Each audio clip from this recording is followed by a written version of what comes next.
आज हम गद्य काव्य का सामान्य परिचय प्राप्त करेंगे कि संस्कृत साहित्य में जो गद्य है उस गद्य का प्रयोग अत्यधिक प्राचीन काल से ही होता आया है और प्राचीन काल में जो गद्य है उस गद्य को पद्य की अपेक्षा अधिक सम्मान प्राप्त था। गद्य काव्य में काव्य के सभी रस अलंकार गुण आदि जो विषय हैं वो विषय उसमें विद्यमान रहते हैं।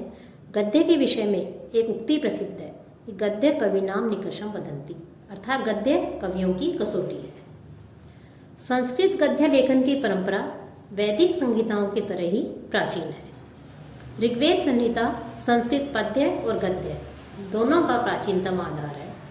गद्य के कारण ही वैदिक संहिता में कृष्ण यजुर्वेद का स्वतंत्र स्थान है। इसकी तैत्तिरीय संहिता गद्य का प्राचीनतम रूप प्रस्तुत करती है। साथ ही जो अथर्ववेद है उस अथर्ववेद का छठा भाग भी गद्य रूप में ही है। इसके पश्चात जो ब्राह्मण ग्रंथ हुए हैं उन ब्राह्मण ग्रंथों, उपनिषद ग्रंथों, आरण्यकों, महाभारत प्रभृति ग्रंथों से जो संस्कृत गद्य साहित्य है उसको संवर्धनशील परंपरा उपलब्ध हुई और कालांतर में तत्वज्ञान, व्याकरण, विज्ञान विषय ग्रंथ, ज्योतिष, कथा काव्यों, आख्यायिका ग्रंथों, चंपू नाटक आदि ग्रंथों एवं सैकड़ों जो टीका ग्रंथ हैं जो हमें दिखाई देते हैं, हमें उपलब्ध होते हैं, प्राप्त होते हैं, उन ग्रंथों में जो गद्य का जो प्रयोग हमें मिलता है वो व्यवहारोपयोगी प्रौढ़ रूप सामने आया। इन ग्रंथों का गद्य वैदिक साहित्य के गद्य का विकसित रूप ही प्रस्तुत करता है। कथा काव्य, आख्यायिका, चंपू काव्य एवं काव्य शास्त्रीय ग्रंथों में गद्य के साहित्यिक, सहज एवं अलंकृत रूप के दर्शन होते हैं। आचार्य बलदेव उपाध्याय का कहना है कि वैदिक काल से प्रारंभ कर मध्य काल तक गद्य के विकसित होने का जो इतिहास है वो इतिहास बड़ा ही मनोरम है।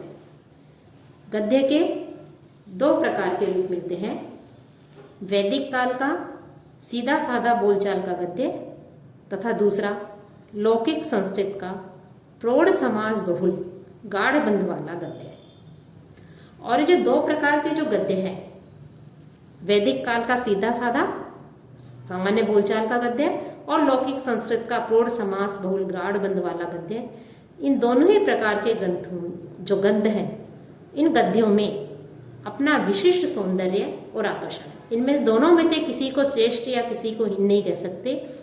दोनों ही गद्यों में अपना विशिष्ट सौंदर्य है दोनों ही गद्यों का और अपना ही एक विशिष्ट आकर्षण है। साथ ही जो वैदिक साहित्य है उस वैदिक साहित्य में बोलचाल का सरल गद्य हमें प्राप्त होता है। अर्थात वैदिक साहित्य में हमें बोलचाल का गद्य प्राप्त होता है और संस्कृत साहित्य वैदिक गीतों के रूप में ही प्रस्फुटित हुआ है। गद्य में विचार तत्व प्रधान होते हैं जबकि पद्य में भावना का प्राधान्य होता है। वैदिक साहित्य में जहां बोलचाल का सरल गद्य मिलता है और वहीं लौकिक साहित्य में प्रौढ़, अलंकृत एवं प्रांजल भाषा प्रयुक्त हुई है। इन दोनों का जो मिश्रित रूप है वो पौराणिक गद्य का है जिसमें अलंकृत गद्य हमें प्राप्त होते हैं। श्रीमद् भागवत और विष्णु पुराण में ऐसे ही गद्य हैं। जहाँ तक हम विकास क्रम की दृष्टि से देखें, विकास क्रम की दृष्टि से बात करें तो विकास क्रम की दृष्टि से संस्कृत जो गद्य है उस गद्य को 4 युगों में विभाजित किया गया है, विभक्त किया गया है। वैदिक गद्य, पौराणिक गद्य, शास्त्रीय गद्य और साहित्यिक गद्य। अर्थात संस्कृत गद्य विकास क्रम की दृष्टि से 4 भागों में विभक्त है, वैदिक, पौराणिक, शास्त्रीय और साहित्यिक। गद्य का जो चतुर्थ भेद है वह साहित्यिक गद्य के रूप में प्रसिद्ध है और वर्तमान में जिसे गद्य साहित्य भी कहा जाता है। उसका प्रथम प्रौढ़ रूप सुबंधु विरचित वासवदत्ता ग्रंथ से हमें मिलता है, प्राप्त होता है। इसके पश्चात बाणभट्ट, दंडी, अंबिका दत्त व्यास आदि जो गद्यकार हुए हैं उन गद्यकारों ने अपनी अपनी रचनाओं के माध्यम से इस गद्य के इस रूप को उच्च शिखर पर पहुंचा दिया है। गद्य काव्य के समृद्धि युग के वैसे तो बहुत से गद्यकार हुए हैं, लेकिन 3 सर्वोत्कृष्ट गद्यकार माने जाते हैं गद्यकार हुए हैं। आचार्य, दंडी, सुबंधु एवं बाणभट्ट। इनमें सुबंधु को सबसे प्रमुख, सबसे पहले ग्रंथकार, गद्य काव्य का रचयिता माना जाता है। आधुनिक संस्कृत गद्यकार जो कार हुए हैं, उन गद्यकारों में पंडित अंबिकादत्त व्यास का अत्यंत महत्वपूर्ण स्थान है। उनके द्वारा लिखित शिवराज विजय 19वीं शताब्दी का सबसे सुंदर गद्य काव्य है। यह एक ऐतिहासिक काव्य है।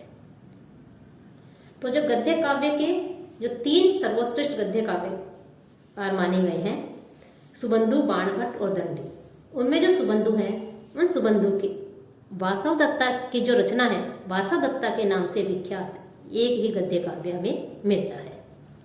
बाणभट्ट के हर्षचरित और कादम्बरी, ये 2 गद्य काव्य अत्यंत प्रसिद्ध है।